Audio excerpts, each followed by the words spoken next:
Hi friends, welcome back to my channel Alluri's multi vlogs. ఈరోజు మన వీడియోలో వచ్చేసి కాబూలీ శనగలు గోంగూర కాంబినేషన్లో ఒక మంచి రెసిపీ మీకు చేసి చూపిస్తానండి.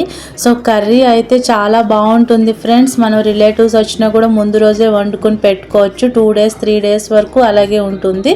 సో దానికి ప్రిపరేషన్ చూద్దాము. సో శనగలు అయితే పెద్ద శనగలు అంటాం కదండి, ఆ శనగలు నైట్ అయితే నానబెట్టేసుకోండి. సో మనం మార్నింగ్ కర్రీ వండుకునే టైంకి బాగా నానిపోతాయి కాబట్టి సో నేను బాగా మెత్తగా అయ్యే వరకు కూడా విజిల్స్ దగ్గరగా ఒక 6 to 7 విజిల్స్ వరకు పెట్టుకున్నానండి. చూసారు కదా, మనం ఇలా అంటే మెత్తగా అయిపోవాలి. అంత మెత్తగా అవ్వకపోతే మనం గోంగూరలో ఉడకబెట్టేటప్పటికి మళ్ళీ అవి గట్టిగా అయిపోతాయండి. సో ఇంత మెత్తగా ఉడకబెట్టినా కూడా కొంచెం గట్టిగా అయిపోతాయి. కొంచెం గింజలు ఉన్నట్టు కొంచెం మెత్తగా పేస్ట్ లాగా చేత్తో అలా అనుకోండి. సో ఫస్ట్ వెడల్పుగా గిన్నె తీసుకొని అందులో వచ్చేసి బాగా ఎక్కువ ఉల్లిపాయలు అయితే తీసుకోండి. దగ్గరగా ఒక 7 వరకు పెద్ద సైజు ఉల్లిపాయలు తీసుకోండి. ఒక 10 వరకు పచ్చిమిర్చి, కొంచెం ఏమో పసుపు, ఇంకా వచ్చేసి నేను ఇప్పుడు ఈ గోంగూర చూపిస్తుంది ఏంటంటే బాగు చేసుకుని కొంచెం నూనె వేసుకుని ఫ్రై చేసుకుని ఫ్రిడ్జ్లో పెట్టేసుకున్న గోంగూర అండి.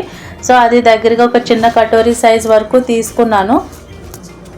సో అది కూడా వేసేసుకుని మనము వాటర్ అయితే కొంచెం బాగా ఎక్కువ వేసుకుని మనము ఫస్ట్ ఉడకబెట్టేసుకోవాలండి. గోంగూర ఉల్లిపాయలు ఇవన్నీ కూడా, అంటే గోంగూర జిగురు ఉల్లిపాయకి వచ్చి మనం కర్రీ జిగురుగా వచ్చేటట్టు ముందు గ్రేవీ అనేది ప్రిపేర్ చేసుకుంటున్నాము. సో ఇంకేం వేయలేదు కదా, నేను జస్ట్ నెక్స్ట్ ఉడుకుతున్నప్పుడు 1 by 1 యాడ్ చేస్తాను. సో ఫ్రెండ్స్, నా ఛానల్ కనుక ఫస్ట్గా మీరు చూస్తుంటే మటుకి దయచేసి సబ్స్క్రైబ్ చేసి వీడియోస్ని లైక్ చేసి ఎంకరేజ్ చేయండి. సో చూసారు కదా, మనకి దగ్గరగా ఉడుకుతున్నట్టు వస్తుంది కదా, అలాంటి టైంలో చింతపండు యాడ్ చేసుకోండి. ఇప్పుడు నేను యాడ్ చేసింది వచ్చేసి కొంచెం మెంతిపొడి. గోంగూరకి బెస్ట్ కాంబినేషన్ మెంతిపొడి అండి. మీరు ఏ గోంగూర వండుకున్నా కూడా ఇంత పిసరైనా మీరు మెంతిపిండి వేసుకుంటే ఆ టేస్ట్ అనేది ఒక రకంగా ఉంటుంది, చాలా బాగుంటుందండి. తర్వాత ఇంకా కొంచెం దగ్గరగా ఉడికిన తర్వాత సరిపడా సాల్ట్, ఇంకా వచ్చేసి కారము. నేను 2 రకాల కారాలు అయితే ఇందులో యూజ్ చేశానండి. ఒకటి వచ్చేసి మసాలా కారము, ఒకటి వచ్చేసి గుంటూరు ప్లెయిన్ కారం అండి. సో ఇప్పుడు నేను యాడ్ చేసింది వచ్చేసి అల్లం వెల్లుల్లిపాయ పేస్ట్. సో ఇది కూడా కొంచెం ఉడికిన తర్వాత ఇప్పుడు నేను యాడ్ చేసింది వచ్చేసి కొంచెం బెల్లం అండి. సో గోంగూర పులుపు కాబట్టి కొంచెం బెల్లం కానీ షుగర్ కానీ యాడ్ చేసుకుని దగ్గరికంటే ఉడకబెట్టుకోండి. అలా ఉడికిన తర్వాత మనం ఏదైతే శనగలు మెత్తగా ఉడకబెట్టుకుని కొంచెం పిసికి గొజ్జు కింద చేసామో ఆ శనగల్ని ఇందులో వేసేసి కొంచెం అయితే ఉడకనివ్వండి. ఎందుకంటే కొంచెం ఆ పులుపు శనగలకు పట్టాలి. సో అది ఇలాగ దగ్గరగా కొంచెం బాగా ఉడికే వరకు ఉంచుకుని తర్వాత మనం తాలింపు అన్నది పెట్టుకోవాలండి.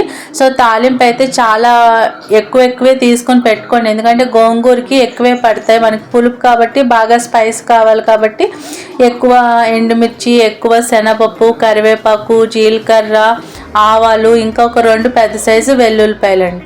సో ఇలా తాలింపు తీసుకొని కొంచెం ఆయిల్ కూడా ఎక్కువే పడుతుందండి, ఎందుకంటే మనం శనగలు ఇలాగ కొంచెము క్రష్ చేసి వేసాం కాబట్టి అదంతా కూడా పీల్ చేసుకుని ఆయిల్ అనేది, నేను ఇంత నూనె వేసినా కూడా ఆయిల్ అనేది తేరలేదండి.